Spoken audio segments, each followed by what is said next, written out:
नमस्कार प्रियजनों, मैं संतोष पुनः टोको और छोड़ो आंदोलन के इस वीडियो कड़ी में आप सभी को एक महत्वपूर्ण मुद्दे पर आपका ध्यान आकृष्ट करना चाहूँगा।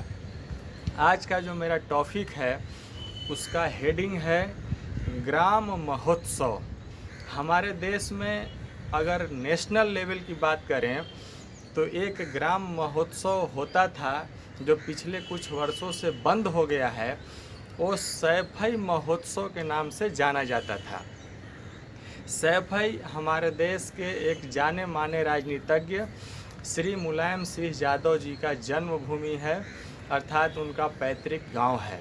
तो सत्ता में आने के बाद सरकारी संसाधन का उपयोग करके अपने गांव की प्रतिष्ठा को बढ़ाने के लिए उन्होंने एक सैफई महोत्सव का विधिवत एक प्लान तैयार कर दिया, जिसे प्रत्येक वर्ष मनाया गया और उस पर अरबों रुपए खर्च किए गए, लेकिन उससे कोई फ़ायदा नहीं हुआ। अगर लोकल लेवल पे बात करें तो जो मेरा पैतृक घर है वो बिहार के औरंगाबाद ज़िले में आता है। तो हमारे यहाँ एक सूर्य मंदिर के लिए मशहूर एक जगह है जिसे हम देव के नाम से जानते हैं।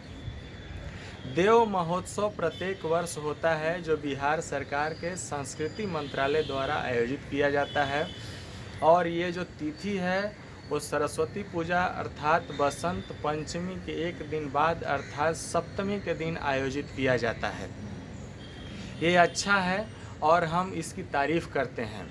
अब इसी से प्रेरणा लेकर या इसी कॉन्सेप्ट का पालन करते हुए हम सबों को या पूरे देश में ऐसा करने की एक योजना जो हम आपके सामने रखने जा रहे हैं, जिसका नाम है ग्राम महोत्सव।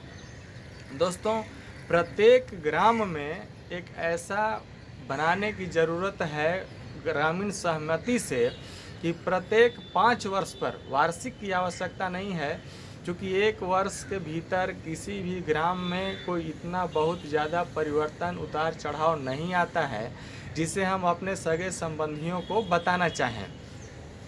अब रही बात कि 5 वर्ष पे यदि भी किया जाए तो उसमें ये होगा कि 5 वर्ष के दौरान हमारे गांव में क्या क्या परिवर्तन हुआ, जनसंख्या में कितनी वृद्धि हुई, गांव के लोगों ने कितना विकास किया, किन लोगों ने कहाँ घर बनाया, हमारे यहाँ के जो बच्चे हैं नौजवान वो कितने लोग अपना करियर में सेटल हुए, चाहे वो अपना नए तरीके से कोई रोज़गार का सृजन किए हों या वो सरकारी या निजी कंपनियों में अपना नौकरी के लिए सेटल हुए हों या वो अपना स्वयं का कोई स्टार्टअप स्टार्ट किए हों। इसके साथ हमारे गांव का जो पर्सनल आइडेंटिटी है बच्चों का, उसे निखारने में सहयोग मिलेगा।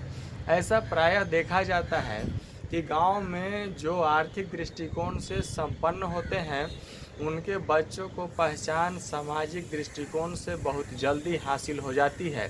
ये एक प्रकार से एक तरफा हो गया उस इंसान का जिसका फैमिली बैकग्राउंड इकोनॉमिकल मजबूत नहीं है या जिसके अभिभावक में इतनी क्षमता नहीं है कि वो अपने बच्चों को एक आइडेंटिटी प्रदान कर सकें।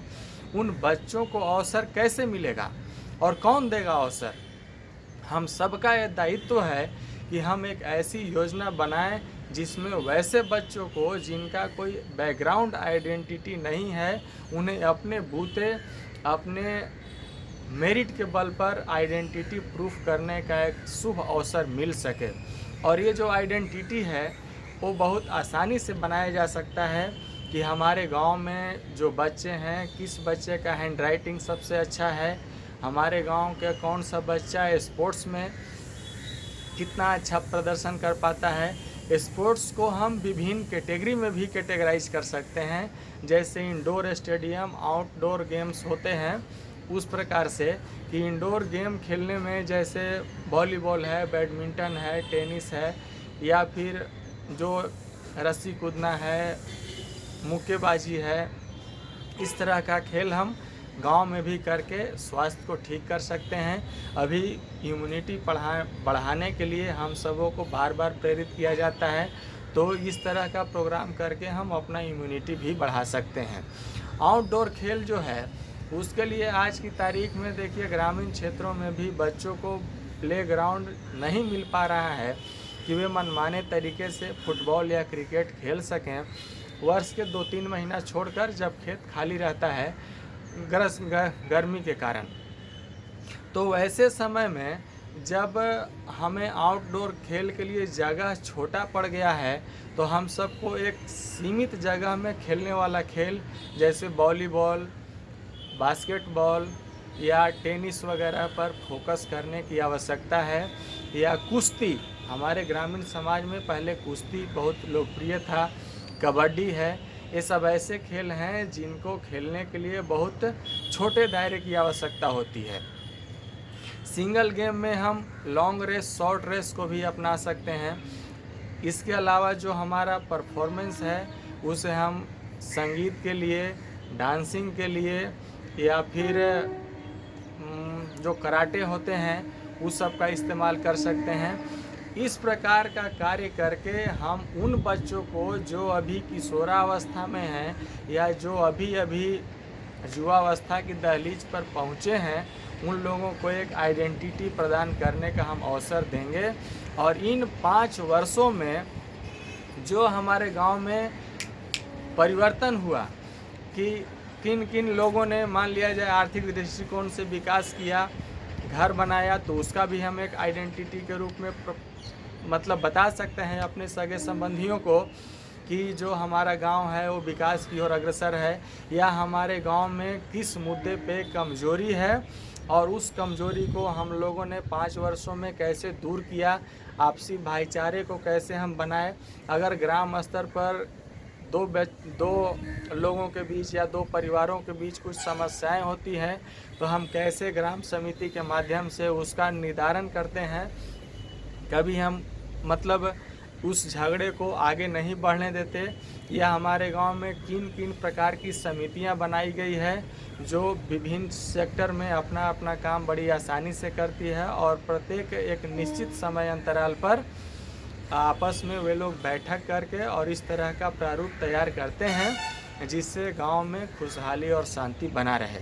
तो ये जो हेडिंग है इसका, ग्राम महोत्सव, इस पर फोकस करने की आवश्यकता है। और मैं समझता हूँ कि आज की तारीख में अगर हम धार्मिक त्योहारों की बात करें तो सरस्वती पूजा प्रत्येक गांव में आयोजित किया जाता है।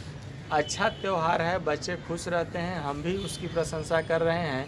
लेकिन एक उसी से मिलता जुलता ये प्रोग्राम हो जाएगा जो प्रत्येक 5 वर्ष पर करना है। इसमें कोई धार्मिक अनुष्ठान नहीं होगा, पूरी तरह से सामाजिक नियम कायदों पर आधारित और छोटे बड़े सबके सहयोग से और सबका जो है सो ख्याल करते हुए ये कार्यक्रम आयोजित किया जाए, ग्राम महोत्सव। और उसके जरिए मतलब हम 100% अपना सबों को बताएं ताकि जो हम में है वो लोग जाने, एक आइडेंटिटी के रूप में होगा और एक गांव की एक पहचान बनेगी।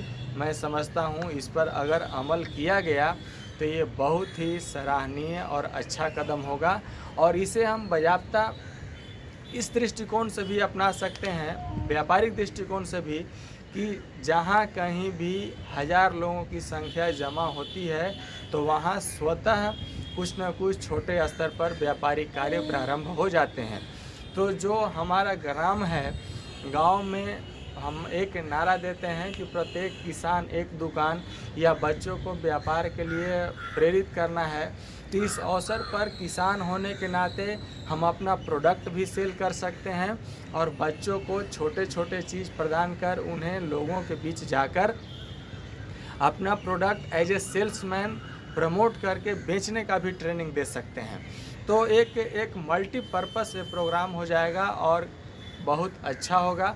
और इसके लिए एक कार्य ये भी करना है कि गुप्त रूप से नहीं करें, हम अपने गांव के करीब करीब ये मानकर चलें कि 5 किलोमीटर के रेडियस में जितने भी गांव हैं वहां जाकर हम उन्हें इनवाइट करें, वहां के लोगों को ये अवश्य बोलें कि आप आइए, और जो है सो उस दिन वे आएंगे। और इस बात का भी ख्याल करें कि जब वे हमें आमंत्रित करें तो हम भी वहां जाएं। इस प्रकार दोनों तरफ से तालमेल बना रहे, उनके यहाँ हम जाएं, हमारे यहाँ वो आएँ, और इस प्रकार जो ये सिस्टम तैयार होगा वो ग्राम महोत्सव कहलाएगा, जो कई दृष्टिकोण से बहुत फायदेमंद है। और मैं समझता हूँ कि इस पर आप गौर करें और अमल करने की भी कोशिश करें। धन्यवाद।